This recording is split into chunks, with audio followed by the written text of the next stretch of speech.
While most of the attention was on trade, the U.S. and China did come to an agreement on another issue, opioids. China agreeing to make fentanyl a controlled substance. It's not just a health epidemic. According to studies by the Cleveland Fed, the opioid crisis is also impacting the health of the economy. Joining us now is Kyle Fee, the senior policy analyst at the Federal Reserve Bank of Cleveland. Kyle, great to have you with us. Thanks for having me. We've heard about the impact sort of indirectly when it comes to, sectors like trucking industry, which has a shortage of drivers. Is there a sense as to how many people the opioid crisis is actually taking out of the workforce? This has been a major impact in terms of the tight labor market. In terms of overall number, it's not clear, but our work looks at whether someone is likely to participate in the economy.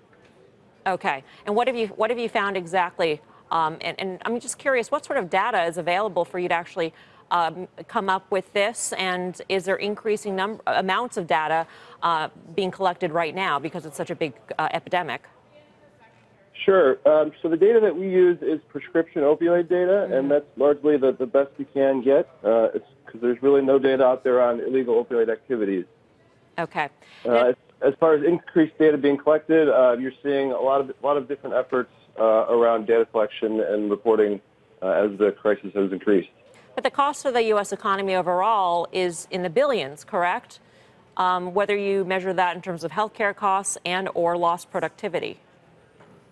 That's correct. Some of the economic impact studies that you have seen out there are generally in the billions, but I likely think those underestimate some of those impacts. I imagine that the Cleveland Fed is not the only Federal Reserve Bank that's taking a look at this. I mean, this is an epidemic that reaches every corner of this country. When you guys get together and talk about this, is this becoming a topic that is being brought up more and more?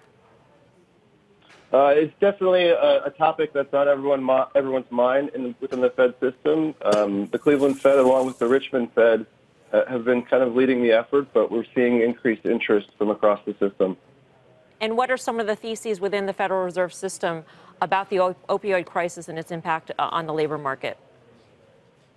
Well, our work shows that in places where you have high rates of opioid prescriptions, you tend to see less labor market attachment, specifically for lower skilled and minority men.